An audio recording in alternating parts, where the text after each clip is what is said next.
Hola a todos y bienvenidos al video de evolución del trabajo práctico número 2 de traducción literaria 1, en donde nosotros estuvimos viendo la literatura infantil, la lectura instrumental y la transposición. Con respecto a la literatura infantil, que es el segmento del texto que ustedes debían traducir, implica cuidar mucho la forma en la que traducimos, prestando atención al tipo de referencias que usamos, siendo creativos en la traducción, especialmente en lo que respecta a la oralidad, la musicalidad, el ritmo del texto, la rima, como en este trabajo práctico. Y también es importante que ustedes consideren las estructuras que utilizan para asegurarse siempre de que el resultado sea claro y fácil de entender para los más pequeños, que son los destinatarios de este tipo de textos. Para comenzar, en la primera parte del trabajo práctico, ustedes vieron en su mayoría casos de transposición. Vamos a ver la definición de transposición. La transposición consiste en la modificación de la categoría gramatical, sustantivo, adjetivo, determinante, pronombre, verbo, adverbio, preposición, conjunción e interjección de una parte de la oración sin alterar su sentido general. Cabe destacar que la transposición se aplica a nivel léxico y no sintáctico, con lo cual no puede emplearse para traducir frases ni grupos sintácticos. Y quiero que se acuerden de esta parte. No puede emplearse para traducir frases, ni estructuras, ni locuciones, ni grupos sintácticos. Vamos a ver ahora algunos ejemplos. ¿Sí? Acá tenemos un ejemplo. ¿Sí? Transposición de una estructura verbal simple del texto de origen a una construcción verbal compuesta en el texto meta. ¿Pueden ver cuál es el error acá? ¿Por qué esto no se contabiliza como transposición? Bueno, primero porque estamos hablando de una estructura verbal, ¿sí? Y después acá de vuelta, construcción verbal. De vuelta, vamos a ver, tenemos un verbo en el texto de origen, más otro verbo en el texto meta. Entonces, vamos de vuelta a la definición de transposición. Modificación de la categoría gramatical de una parte de la oración sin alterar su sentido en general. Es decir, cambio de una categoría gramatical a otra. Y si acá tenemos verbo en el texto de origen y verbo en el texto meta, no hay cambio de categoría gramatical y por ende no es transposición. Además, la transposición no puede emplearse para traducir frases ni grupos sintácticos.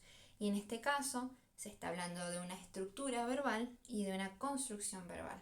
Ambas opciones incorrectas.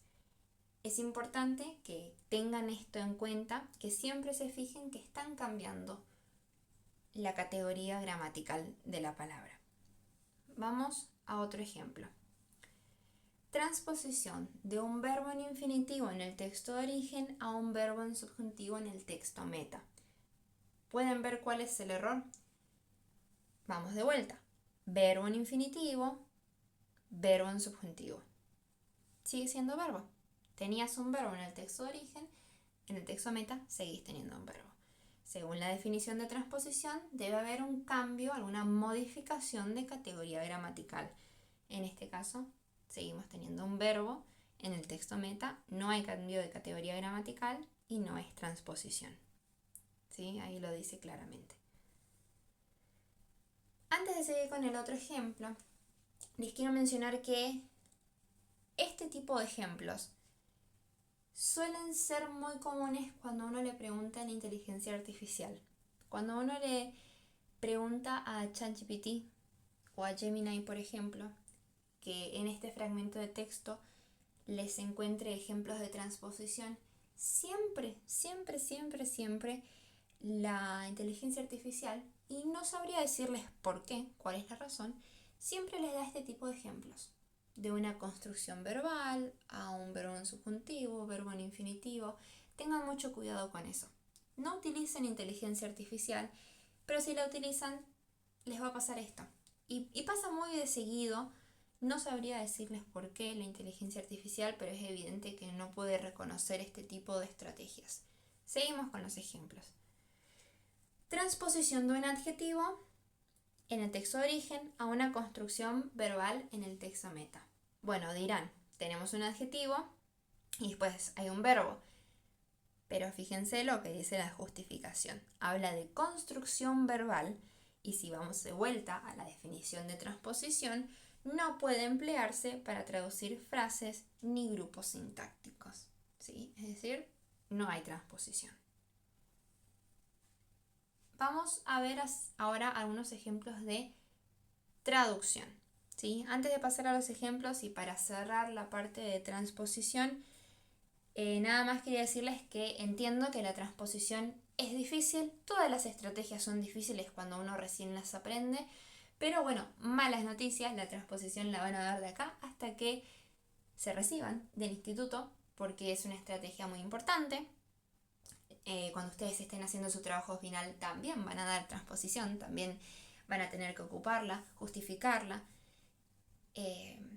Entonces, se los digo por experiencia propia, cuando uno está lidiando con algo que no le gusta, nada más, bueno, relajarse, resignarse a que va a ser algo con lo que van a seguir lidiando. No es algo pasajero que en 2 o 3 trabajos prácticos ya no lo van a ver más, es algo que lo van a ver hasta que terminen esta materia y en traducción literaria 2 y en su trabajo final también. Así que de a poco, enfóquense en incorporarla de a poco, en entender lo básico, que es un cambio de categoría gramatical, y a partir de ahí se va complejizando, ¿sí? Pero empecemos por lo básico, ¿sí? Cuando yo les doy un trabajo práctico y les pongo en negrita una palabra y esa palabra es un verbo, enfóquense en decir, bueno, esta palabra que está en negrita y que es un verbo, tengo que cambiarla a otra categoría, ya sea sustantivo, adjetivo, adverbio, como ustedes puedan, busquen la manera de cambiarla a otra categoría gramatical y a partir de ahí, bueno, construir su traducción, a ver si eso les ayuda por lo menos a agarrarle la mano a la transposición. Ahora sí, pasamos a los ejemplos de traducción. Ustedes tenían este texto que tenía muchas rimas, mucho diálogo, había mucho para hacer acá. Lo primero que les marco acá es la cuestión de carpa, ¿sí?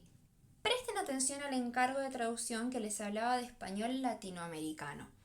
Carpa es algo muy regionalizado y probablemente no es un término tan extendido como para que toda Latinoamérica lo entienda.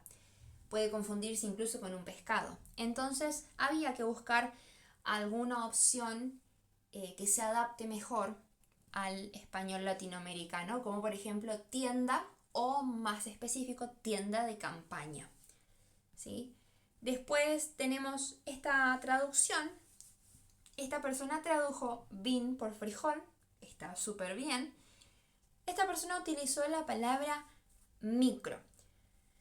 Micro es una palabra que está muy regionalizada. Micro lo dicen inclusive en Argentina, en algunas provincias y en algunas provincias es bondi y en otras provincias es colectivo. En Latinoamérica en algunas partes es bus, en algunas partes es guagua y en algunas otras es autobús. El término más extendido es autobús, por lo cual lo correcto aquí habría sido utilizar la palabra autobús. Presten atención de vuelta al encargo. Incluso si este fuese un encargo para español rioplatense, micro también estaría mal, ¿sí? Porque es muy centrado en una región. Y después tenemos el siguiente ejemplo. Este es el triángulo de Bin y la motocicleta y el gong. Todo aquí es de Bin. En este ejemplo en particular no hay nada que esté mal, pero sí lo que les marco acá en el video de evolución y que es muy importante que utilicen el artículo. Algunas personas no lo utilizaron, algunas personas utilizaron su, por ejemplo, este es el triángulo de Bin y su motocicleta y su gong, que está bien también, o en este caso el artículo, ¿sí? Para que esté más parejo con el triángulo, la motocicleta, el gong. pero les recuerdo, es importante que utilicen el artículo, ¿sí? Que va en español, lo utilizamos antes de los sustantivos para hacerlos más claros, digamos, que el significado sea más claro. Seguimos con los ejemplos. Tenemos moto, ¿sí? Que moto yo se los marco como un error léxico. Lo ideal sería utilizar motocicleta en todo el texto. Recuerden que es un texto para niños, un texto infantil, entonces repetir motocicleta a lo largo del texto está bueno, especialmente porque en este segmento en particular, la primera vez que aparecía motocicleta y la última había bastante espacio, ¿sí? Después tenemos este ejemplo de traducción que está genial. En la parte final del segmento que ustedes tenían que traducir, tenían que trabajar mucho con la rima. Quienes no trabajaron con la rima obtuvieron un error que se les marque, que es el error de sinsentido, ya que no buscaron la rima. No tenía mucho sentido hablar de mu, de una vaca, porque el personaje nunca dijo mu. Algunas personas dijeron, nunca dije tú, pero en el texto en ninguna parte habían escrito tú, entonces no tenía sentido tampoco. Algunas personas hablaban de me y la oveja, pero tampoco habían mencionado nunca el sonido me, entonces no tenía sentido tampoco. Pero esta compañera sí trabajó en la rima y está buenísimo cómo le quedó. Fíjense acá. ¿Qué estás haciendo aquí? Que si quiero brócoli. Fíjense que no es la mejor rima del mundo, pero mantiene la musicalidad y eso ayuda un montón. Esa es la esencia de la traducción de los textos para niños. Y después, lo mismo.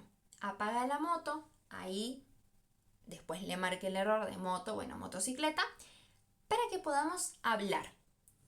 Ladrar de vuelta trajo la rima y está buenísimo. Algunas personas en mayor o menor medida lograron esto, pero está súper bueno. Y acá les muestro cómo ella también utilizó tienda de campaña, ¿sí? Que es lo que yo les mencionaba en el ejemplo anterior. A todo esto les recuerdo, ¿sí? Con respecto a la puntuación de diálogos, ¿sí? Y eso me lleva a esta diapositiva. Para empezar, el baremo de traducción de ustedes los aniquila, chicos, les descuenta un montón de puntos. Como estudiantes de segundo año de traducción literaria, hay ciertos aspectos como puntuación, y me refiero a punto, punto y coma, punto y parte, ortografía, tildes, acentos.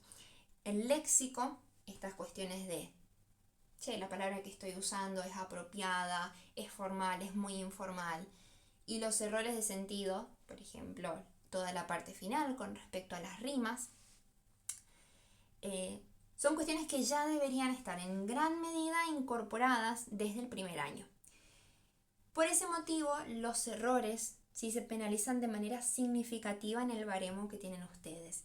Y en el segundo semestre va a ser todavía peor, va a ser todavía más exigente porque la cantidad de centésimos que les descuenta el baremo sube. Entonces, los errores valen un montón. Es posible que ustedes hayan notado que incluso teniendo muy poquitos errores, la cantidad de puntos descontados es considerable, y eso se debe justamente a que el baremo de corrección que nosotros estamos utilizando está pensado para decir, bueno, hay errores que ya no deberían ocurrir y que si ocurren van a ser poquitos, entonces vamos a descontar muchos puntos. Pero si esos errores que nosotros suponemos que ustedes van a cometer muy poco, los terminan cometiendo mucho, van a perder muchos puntos. Entonces, mi recomendación es que presten especial atención a estos aspectos antes de cada entrega. En particular, les pido que revisen la puntuación de diálogos. Mi recomendación es que tengan siempre a mano el apunte de cátedra sobre puntuación de diálogos. Ténganlo en la computadora abierto, ténganlo impreso, escríbanlo a mano en un papel. Y de esa manera ustedes pueden consultar la puntuación de diálogos durante el proceso de traducción caso por caso. Porque, ¿qué pasa? Cuando dan por sentado que, bueno, esta parte, este parlamento se tradujo así, todo el resto debe ser igual, Y la verdad es que no, porque en puntuación de diálogos ustedes vieron en la videoclase, hay muchísimas formas distintas de puntuar los diálogos. Entonces, ¿qué pasa? Se van acumulando los errores. Y en segmentos como este, que era todo diálogo, les descuenta un montón de puntos. Y bueno, además de eso, apóyense también en el corrector ortográfico para evitar errores que son fácilmente prevenibles. Me refiero a las tildes, tal vez a la concordancia, ¿sí? Que son cuestiones que también les descuenta bastantes centésimos y por acumulación de ¿cuánto? 4 o 5 ya pierden un punto entero. Entonces, teniendo en cuenta estas recomendaciones, les deseo mucha suerte y nos vemos en el próximo video de evolución.